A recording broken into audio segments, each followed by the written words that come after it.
ओ God, पढ़ पढ़ के दिमाग खराब हो गया। चलो अब कुछ गाने वगैरह सुन लेते हैं, थोड़ा खेल लेते हैं, थोड़ी मस्ती कर लेते हैं, उसके बाद फिर पढ़ाई करेंगे। ऐसा अक्सर जब हम स्टूडेंट लाइफ में पढ़ रहे होते हैं, जो बच्चे अभी पढ़ रहे होंगे, इस तरीके के ख्याल माइंड में आते रहते हैं। तो अब आप ये जो आज का हमारा टॉपिक है न्यू एजुकेशन पॉलिसी, इसके बारे में डिस्कस करेंगे आज हम। पहले मैं इसका डिस्कशन आपको बता देता हूं कि इसमें है क्या। सपोज जैसे मैंने अभी आपको कहा कि पढ़ते पढ़ते बोर हो गए हैं, अब गाना सुनने का मन कर रहा है, तो अब आप गाना सुनिए भी, गाइए भी और आपकी पढ़ाई भी पूरी करिए। ऐसी ही कुछ चीजें लेकर आया है क्या न्यू एजुकेशन पॉलिसी 2020। बहुत बड़े बड़े सरप्राइज हैं। मैं आपसे गुजारिश करता हूं कि आप इस वीडियो को अंत तक देखिए। मैं एक एक पॉइंट एनईपी 2020 का आपके साथ डिस्कस करने वाला हूं। ठीक है, हो सकता है हमारी स्टूडेंट लाइफ में या फिर कॉलेज लाइफ में जाने के बाद भी हम पढ़ाई में बहुत अच्छे ना हो, लेकिन अदर स्किल्स है हमारे पास। जैसे कि कोई पेंटिंग बहुत अच्छी बना लेता है, कोई मिमिक्री आर्टिस्ट होता है, मिमिक्री करना किसी को बहुत अच्छा लगता है, स्टैंड अप कॉमेडियन होते हैं बहुत सारे लोग। ठीक है, तो इस तरीके के जो भी आपके स्किल्ड हैं, आप उसी में पढ़ाई कर सकते हैं, उसी को आप अपना प्रोफेशन भी बना सकते हैं। ऐसी है न्यू एजुकेशन पॉलिसी 2020। तो आइए इसके बारे में डिस्कस करते हैं। मैं श्रीकांत पटेल, आपका अपना मैथ्स टीचर, स्वागत करता हूं आपका गेट 100 विद श्रीकांत में। और अब हम जानते हैं एनईपी 2020 को थोड़ा डिटेल में। सबसे पहले इसके कुछ पॉइंट्स हैं जो मैं आपको बता देना चाहता हूं। इसमें 5+3+3+4 एजुकेशन सिस्टम इस बार इंक्लूड किया गया है या इंट्रोड्यूस किया गया है। ये एजुकेशन सिस्टम क्या है, हम इसके बारे में डिटेल में जानेंगे। 10+2 एजुकेशन सिस्टम को ओवर कर दिया गया है, 10+2 एजुकेशन सिस्टम खत्म कर दिया गया है। ठीक है, आपके स्कूल में अब सेमेस्टर टाइप के एग्जाम होंगे।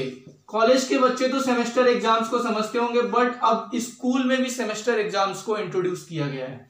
ठीक है, कॉलेजेस के बारे में बात करूं तो जो बच्चे कॉलेज कर रहे हैं या करने वाले हैं, वो सीट बेल्ट बांध लें। घर पे भी बैठे हो तो कुछ ना कुछ बांध लें, क्योंकि कुछ खुशी ही ऐसी है। अगर ये कॉलेज में ये सिस्टम इंट्रोड्यूस हो रहा है जैसा एनईपी के अंडर में है, तो ये कुछ खुशी ऐसी है। उसके बारे में भी बात करेंगे हम लोग, कॉलेज सिस्टम के बारे में। ठीक है, कॉलेज सिस्टम में भी बहुत सारे बदलाव किए गए हैं। 4 इयर्स का ये प्लान जो है, आपकी अब कोई भी डिग्री हो वो सिर्फ और सिर्फ आपकी 4 इयर्स में कंप्लीट होगी। सपोज क्या होता है ना कि मैं आपको थोड़ा सा इसके बारे में बताता हूं। क्या होता है कि बच्चे पहले तो 4 इयर्स तक अपनी डिग्री कंप्लीट करते हैं, फिर डिग्री कंप्लीट करने के बाद बैंक की तैयारी करते हैं। ठीक है, कि हमें कोई बैंक या फिर कोई भी यूपीएससी की, मान लीजिए यूपीएससी अच्छा एग्जांपल लेते हैं, यूपीएससी की तैयारी करने चले जाते हैं। 4 साल तक पहले वो आईआईटी से पढ़ेंगे, आईआईटी से पढ़ने के बाद फिर उसके बाद यूपीएससी की तैयारी करने जाएंगे और फिर एम बनाते हैं अपना डीएम बनने का। बहुत अच्छी बात है, बनना भी चाहिए। ठीक है, बट उनके लिए, ऐसे बच्चों के लिए बहुत सारी खुशखबरी है। आपको 4 साल तक उसमें पढ़ने की जरूरत नहीं है। यूपीएससी आपसे क्या मांगता है, 3 साल तक, आप 3 साल का आपके पास कोर्स होना चाहिए। आप 3 साल का करिए, चौथे साल का मत करिए। इसके बारे में भी हम डिटेल में जानेंगे। उसके पहले कुछ और पॉइंट्स देखें। एजुकेशन सिस्टम हो गया, 10+2 सिस्टम के बारे में हो गया, सेमेस्टर एग्जाम्स ओवर हो गया, कॉलेज सिस्टम हो गया। और यहां पर देखिए, काफी कुछ समझने के लिए हमारे लिए यहां पर है इस एजुकेशन सिस्टम को, जो आपका फर्स्ट टू ट्वेल्थ सिस्टम में काफी सारे बदलाव किए गए हैं। और देखिए, जो प्राइवेट कॉलेजेस आपसे मनचाही फीस लेते थे, तो उन फी के बारे में भी फी रिडक्शन या फिर वो मनमाने तरीके से अपना फी इंक्रीज नहीं कर सकते हैं। यूजीसी, एआईसीटी जैसी संस्थाओं को मिलाकर एक कर दिया गया है। तो काफी सारे चेंजेस किए गए हैं। तो इनके बारे में अब हम 1 बाय 1 जानना स्टार्ट करेंगे। उसके पहले मैं आपको थोड़ा सा ये जो एनईपी है, न्यू एजुकेशन पॉलिसी, नई शिक्षा नीति, ठीक है, तो नाम बदलने के साथ में यहां से हम स्टार्ट करते हैं। ठीक है, एक्सप्लेन करना स्टार्ट करते हैं। सॉरी, नई शिक्षा नीति है क्या? ठीक है, तो थोड़ा सा पहले चलते हैं। सबसे पहले हम राजीव गांधी की जब सरकार थी 1986 में, उसके पहले तक कुछ सिस्टम इससे मिलता जुलता था।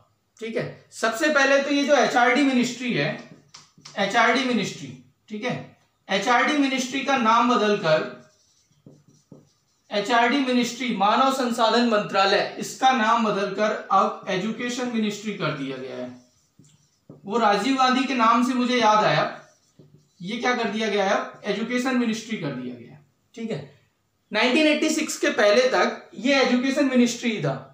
1986 में राजीव गांधी जी की सरकार बनी, उन्होंने इसका नाम बदल के क्या कर दिया, एचआरडी मिनिस्ट्री कर दिया। लेकिन एचआरडी मिनिस्ट्री से कुछ लोगों को मानव संसाधन मंत्रालय, मानव को एक संसाधन की तरह उपयोग करना, ये एक थोड़ा सा मतलब दिक्कत हो रही थी कुछ संस्थाओं को। तो उन्होंने 2018 में एक विधेयक पास किया था जिसमें उन्होंने इसका नाम बदलने की गुजारिश की थी और उसका नाम अब बदल के एजुकेशन मिनिस्ट्री यानी कि शिक्षा मंत्रालय कर दिया गया है, पूर्ववत, जो कि 1986 के पहले तक हुआ करता था। यहां पे भी 1986 के पहले तक कुछ समानताएं देखने को मिलेंगी, कुछ नई चीजें, यहाँ पर बहुत सारी नई चीजें आई हैं, कुछ नहीं।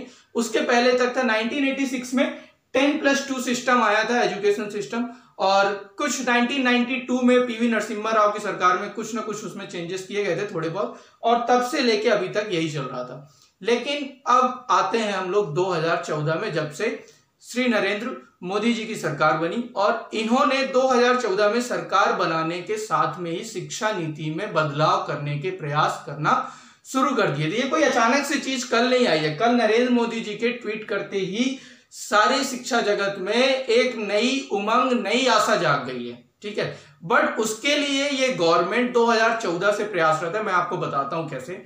2014 में सरकार बनती है, 2015 में पूर्व कैबिनेट सचिव TSR सुब्रमण्यम स्वामी की अध्यक्षता में एक 5 सदस्यीय कमेटी बनाई जाती है और उस कमेटी को दिया जाता है कि आप अपने सुझाव पेश कीजिए कि नई शिक्षा नीति में हम लोग क्या क्या चीजें इंक्लूड कर सकते हैं। उन्होंने अपने सुझाव एक साल में, 2015 के बाद 2016 में उन्होंने जून तक वो सुझाव पेश किए और फिर गवर्नमेंट ने 2017 में के कस्तूरी रंगन, जो कि इसरो के बहुत बड़े वैज्ञानिक भी हैं, इनकी अध्यक्षता में 9 सदस्यीय समिति का एक गठन किया गया और इसका एक ड्राफ्ट बनाने का काम उन्हें सौंपा गया कि आप नई शिक्षा नीति के ड्राफ्ट पे वर्क कीजिए, क्या क्या चीजें इसमें इंक्लूड की जा सकती हैं वो सब आप बनाइए। तो उस 9 सदस्यीय समिति ने उस पर वर्क किया और 2019 में हमारे एजुकेशन मिनिस्ट्री के मंत्रालय के शिक्षा मंत्री जो हैं रमेश पोखरियाल जी, इनको ये काम दे दिया गया और उसके बाद आज 2020 में ये नई शिक्षा नीति को कैबिनेट ने मंजूरी दे दी और आज ये हमारे सामने आ चुकी है। अब हम जानते हैं, सबसे पहले तो मैं आपको ये एक्सप्लेन करने वाला हूं 5+3+3 4 एजुकेशन सिस्टम है क्या। देखो, सबसे पहली चीज, ये जो 5th तक है इसको समझिएगा। 5th तक जो प्री प्राइमरी क्लासेस होती हैं, नर्सरी, LKG, UKG, फर्स्ट और सेकंड क्लास, इसको इस 5 में शामिल किया गया। ठीक है, यहां पर बच्चों को स्टार्टिंग में ही क्या बुक्स वगैरह नहीं लगेंगी। अब बच्चों को, इन बच्चों को बुक्स की जरूरत नहीं पड़ेगी, बल्कि खेल खेल से इनको सिखाया जाएगा। उसके लिए टीचर्स को भी अलग से ट्रेनिंग दी जाएगी और वहां पे भी पूरी की पूरी शिक्षाएं उनको दी जाएंगी। टीचर्स को उतना कैपेबल बनाया जाएगा, उसके बाद ये सारी चीजें अप्लाई की जाएंगी। ये कब अप्लाई होती है, कैसे अप्लाई होती है, ये तो आने वाला वक्त बताएगा, बट जो अभी पॉलिसी में हम उसके बारे में डिस्कस कर रहे हैं। ठीक है, ये हो गया प्री प्राइमरी क्लासेस का। यहां पर ये जो 3 है, ये 3 वाला पार्ट ये आता है 6th 7th 8th का। अच्छा, 6th 7th 8th का नहीं, सॉरी, ये 1st 2nd क्लास तक का है और 2nd ऑनवर्ड्स 3rd 4th और 5th, ये 3 इसके लिए है। 3rd 4th 5th के बाद ये +3 है 6 7 8 के लिए, इनके बारे में बताता हूं। और ये आ गया है आपका 9th 10th 11th और 12th के लिए +4। तो +3 जो है 3 4 5, यहां पर भी वही सेम प्रोसेस, बच्चों को काफी ज्यादा चीजें खेल के माध्यम से सिखाने की कोशिश की जाएगी बजाय पेन और पेपर के। मेन फोकस गवर्नमेंट का ये सारी पॉलिसीज चेंज करने के पीछे है कि हमें रटने वाले बच्चे नहीं चाहिए, स्किल्ड पर्सन चाहिए। ठीक है, 6 7 8 में यहां से एक बहुत अच्छी व्यवस्था की गई है कि कोडिंग जैसी चीजें, जो सॉफ्टवेयर कोडिंग है, ये सारी चीजें बच्चों को कॉलेज में करने को मिलती थी, यहां पर 6th क्लास से इसको इंट्रोड्यूस कर दिया गया। वो सारी चीजें भी बच्चे कर पाएंगे रादर देन देयर बुक्स। अब वोकेशनल चीजों पे ज्यादा फोकस किया जाएगा। ठीक है, आपको प्रैक्टिकल पे ज्यादा फोकस होगा बजाय रटने के। अभी तक क्या होता था, बच्चे 12th तक 99% लाते थे मार्क्स और 12th के बाद फिर एक बैंक के क्लर्क का एग्जाम देते हुए मिल जाते थे। तो उस तरह के बच्चे जिससे कि अब ना बने और स्किल्ड बच्चे बने, ये प्रोसेस, ये पॉलिसी उनके लिए आई है और ऐसा गवर्नमेंट एक्सपेक्ट कर रही है, गवर्नमेंट को ही अप्लाई करना है इन सारी चीजों को। अगर अप्लाई कर पाते हैं तो ये तो सपने में सच होने जैसा है। उसके बाद सबसे इंपॉर्टेंट पार्ट मैं आपको ये बता देता हूं, 9, 10, 11, 12 बच्चे अब 9th क्लास से ही अपना सब्जेक्ट चूज कर सकेंगे कि उन्हें क्या सब्जेक्ट लेकर पढ़ना है, साइंस स्ट्रीम में पढ़ना है, आर्ट्स में पढ़ना है, कॉमर्स में पढ़ना है, यहीं से चूज कर सकेंगे। और भी बहुत सारी चीजें, ज्यादा साइंस वाला इसमें कुछ खास बचा नहीं है। जैसे आप देखो, एक साइंस का बच्चा ले लेता है, मैथ्स स्ट्रीम चूज कर लेता है, फिर उसके लिए सब्जेक्ट क्या मिलते हैं उसको, मैथ, फिजिक्स, केमिस्ट्री और हिंदी, इंग्लिश या जो भी कंप्यूटर वगैरह कुछ एक आध सब्जेक्ट मिल जाते थे। अब यहाँ पर मेजर और माइनर सब्जेक्ट की व्यवस्था की गई है। आप मैथ लेकर पढ़ रहे हैं, लेकिन अगर आपको गाना गाना अच्छा लगता है तो आप सिंगिंग वाला कोर्स भी कर सकते हैं। ठीक है, आप मैथ वाला कोर्स भी करिए, आप सिंगिंग वाला कोर्स भी कर सकते हैं। मैथ आपका मेजर सब्जेक्ट हो जाएगा, सिंगिंग आपका माइनर हो जाएगा। मान लो कोई सिंगिंग करने वाला बच्चा है, उसको सिंगिंग करना अच्छा लगता है, आप सिंगिंग को मेजर सब्जेक्ट बना सकते हैं, जबकि मैथ्स को माइनर सब्जेक्ट बना सकते हैं और आप मैथ्स की पढ़ाई भी कर सकते हैं। इस तरीके से बहुत सारे अलग से एक्स्ट्रा करिकुलर एक्टिविटीज वाली जो चीजें हम लोग करते थे, जिनको बोलते थे अरे इसमें कहाँ जा रहे हो, क्लास में टीचर, कुछ बच्चे होते थे ना एक्स्ट्रा करिकुलर एक्टिविटी में गए, बाकी के बच्चे बैठ के पढ़ रहे होते थे। ठीक है, अब ऐसा नहीं है। एक्स्ट्रा करिकुलर एक्टिविटीज जितनी भी हैं, आपको डांसिंग आती है, सिंगिंग आती है, मिमिक्री करना आता है, पेंटिंग करना आता है, अब ये सारी की सारी चीजें आपके कोर्स में होंगी। ठीक है, आपको मार्क्स मिलेंगे इनके।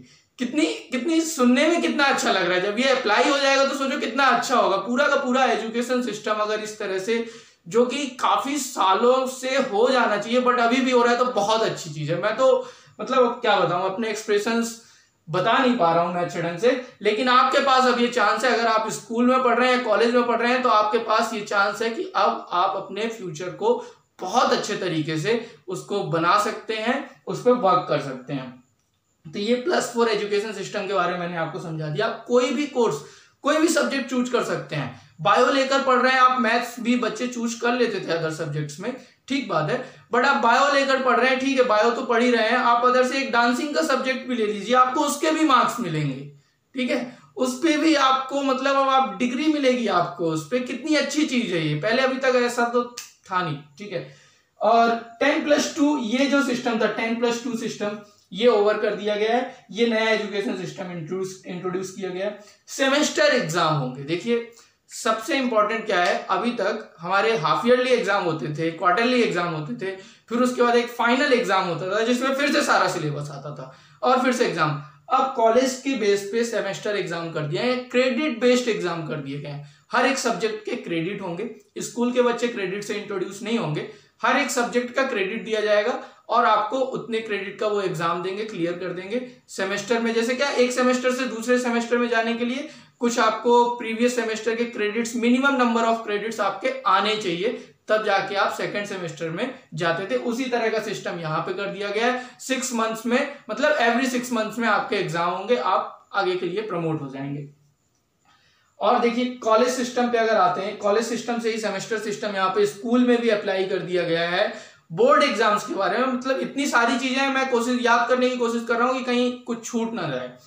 आपको बोर्ड एग्जाम्स के मामले में एक तरफ जहां पर आप लोग ये डिस्क्रिप्टिव टेस्ट देते थे, काफी सारे उसमें आंसर लिखने हैं आपको बड़े बड़े, तो पहले भी objective type of questions introduce हो चुके हैं। अब इसको फुल्ली ऑब्जेक्टिव बनाने की तरफ भी कोशिश की जा रही है। अभी तक कुछ ऐसी खास अपडेट तो नहीं आई है इसके बारे में, बट हिंट जरूर किया गया है कि ये इसका पूरा का पूरा ऑब्जेक्टिव भी किया जा सकता है, या फिर ऐसा भी हो सकता है कि आप चूज कर सकते हैं डिस्क्रिप्टिव देना है या ऑब्जेक्टिव देना है, ऐसा भी हो सकता है। ठीक है, तो आप समझ ही रहे हैं कितनी खुशी की बात है ये। और देखिए अब अगर हम कॉलेजेस की तरफ आते हैं, तो कॉलेजेस में एक 4 साल का प्रोग्राम लाया गया है डिग्री के लिए। मैं आपको बता रहा हूं कि ये कुछ अलग ही चीज है। अगर आप कॉलेज स्टार्ट करने वाले हैं या फिर आप कॉलेज में पढ़ रहे हैं और अगर आपके ये नेक्स्ट स्ट्रीम से या नेक्स्ट सेशन से लागू हो जाता है, तो अभी आप मेरी बात को ध्यान से सुनिएगा और वीडियो को अंत तक जरूर देखिएगा। अच्छा लगेगा तो लाइक कीजिएगा, सब्सक्राइब कीजिएगा। सुनिए बात क्या है कि आप अगर 1 साल तक, 4 साल का टोटल कोर्स हो गया है, ठीक है, अगर आप फर्स्ट ईयर कॉलेज में पढ़ते हैं, ठीक है, आपको 1 ईयर की डिग्री दे दी जाएगी। उसके बाद 1 ईयर आपने कंप्लीट किया, आपको 1 ईयर की डिग्री दे दी जाएगी। किसी कारणवश कुछ भी दिक्कत हो गई, आप सेकंड ईयर से नहीं कंटिन्यू कर पा रहे हैं, आपको कहीं दूसरी जगह जाना है, कुछ भी काम पड़ गया है, आप उस साल नहीं पढ़ पा रहे हैं, तो आपका वो साल खराब नहीं हुआ है। आप उस साल जाइए, अपना वो काम कीजिए, 1 साल बाद या 2 साल बाद आप वापिस आइए और अपनी सेकेंड ईयर की पढ़ाई स्टार्ट कीजिए। वहां से फिर आप फर्स्ट ईयर की डिग्री आपके पास रहेगी, आपको सेकेंड ईयर की पढ़ाई आपकी वहां से स्टार्ट हो जाएगी। आपने सेकेंड ईयर कंप्लीट किया, आपको डिप्लोमा का सर्टिफिकेट मिल जाएगा, ठीक है। और आपने थर्ड ईयर कंप्लीट किया, आपको डिग्री का सर्टिफिकेट मिल जाएगा, आपकी डिग्री कंप्लीट हो गई थर्ड ईयर में। फिर थर्ड ईयर के बाद अगर आप रिसर्च में जाना चाहते हैं, जिस सब्जेक्ट में आप पढ़ रहे हैं उसी सब्जेक्ट में आप कुछ रिसर्च करना चाहते हैं, तो आप फोर्थ ईयर के लिए जाइए। जैसा कि मैंने पहले ही बताया था, अगर आपको, कुछ बच्चों का होता है ना, डिग्री लेना ही एम होता है, डिग्री के लिए पढ़ रहे होते हैं कि डिग्री मिल जाए, उसके बाद हम यूपीएससी की प्रिपरेशन करेंगे, यूपीएससी का एग्जाम देंगे और कलेक्टर बनेंगे, ठीक है। तो इस तरीके के लिए आप 3 साल की डिग्री ले लीजिए और अलग हो जाइए, वहां से कोई प्रॉब्लम नहीं है। लेकिन आपको रिसर्च करनी है, आप फोर्थ ईयर पढ़िए, आगे पढ़िए और चौथे साल में आप अपना रिसर्च का काम शुरू कर दीजिए। रिसर्च के लिए अभी तक क्या था, वैसे कुछ अभी अपने इंडिया में अभी तक रिसर्च के लिए बहुत सारी चीजें अवेलेबल हैं नहीं, लेकिन फिर भी रिसर्च के लिए काफी सारी फंडिंग स्कीम्स बनाई गई हैं। अब बच्चे आर्ट के सब्जेक्ट में भी रिसर्च करेंगे, कॉमर्स के सब्जेक्ट में भी रिसर्च करेंगे, केवल साइंस तक ही रिसर्च सीमित नहीं रहेगी। अभी अगर किसी से कहा जाए आर्ट के बारे में रिसर्च करना, तो एक सपने जैसे लगता है कि कैसे होगा ये, मतलब कौन सी पढ़ाई पढ़े हम लोग, कहाँ पे है, कहाँ है, कौन सा कॉलेज है ऐसा। किसी से कॉलेज के नाम पूछो तो बताने में दिक्कत होती है कि बता ही नहीं पाएंगे। विदाउट इंटरनेट सर्च करने से हमें कॉलेज के नाम ही नहीं पता कि ऐसे कॉलेज हैं कहाँ पे जहाँ पे मैं हिस्ट्री पढ़ के रिसर्च कर सकूं, मिलते ही नहीं है, ठीक है।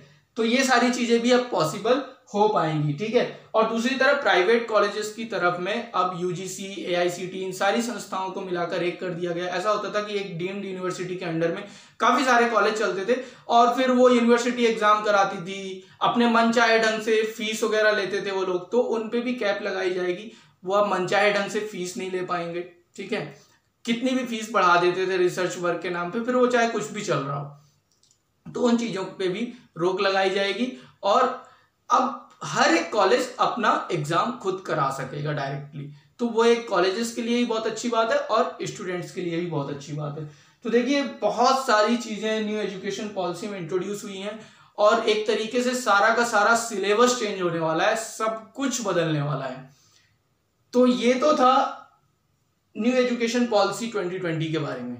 अब कुछ मेरे अपने सवाल हैं, हो सकता है कि अगर मेरे सवाल आपके भी सवाल हो तो मैं इस वीडियो के जरिए पहुंचाना चाहता हूं आप तक भी और गवर्नमेंट तक भी। अभी तक क्या, एक और चीज जो मुझे भूल रही है, हमारे संविधान में लिखा हुआ है कि 6 से 14 साल तक के बच्चों के लिए अनिवार्य शिक्षा जरूरी है, ठीक है। अनिवार्य शिक्षा होनी चाहिए और फ्री शिक्षा होनी चाहिए।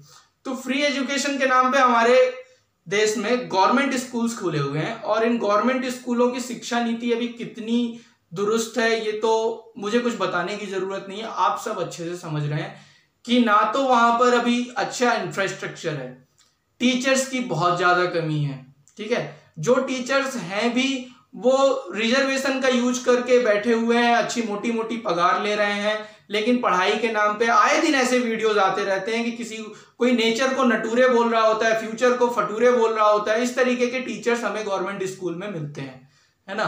तो हमें ऐसे टीचर्स से बचना है, तो इनको गवर्नमेंट कब सुधारेगी, ठीक है। और जहां एक तरफ अभी स्कूल का इंफ्रास्ट्रक्चर नहीं है, वहां पे बच्चों के पास बैठने के लिए टेबल, कुर्सी, चेयर नहीं है, ठीक है, तो वहां पे बच्चे डांसिंग कैसे सीखेंगे, म्यूजिक टीचर कहां से मिलेगा, जिन्हें अभी मैथ्स पढ़ाने वाला टीचर नहीं मिलता है बेसिक, ठीक है, वो म्यूजिक टीचर कहां से आएगा, सिंगिंग टीचर कहां से आएगा। इतनी सारी एक्स्ट्रा करिकुलर एक्टिविटीज जो आपने इंट्रोड्यूस कर दी है इस पॉलिसीज में, इनको आप कैसे दुरुस्त करोगे, थोड़ा सा मैं चाहता हूं कि गवर्नमेंट इसके बारे में भी ध्यान दे। वैसे ये चीज जो है ये तो सपने को सच करने जैसा है, जब से इसका इंतजार हो रहा था कि कुछ ऐसी चीज इंट्रोड्यूस हो।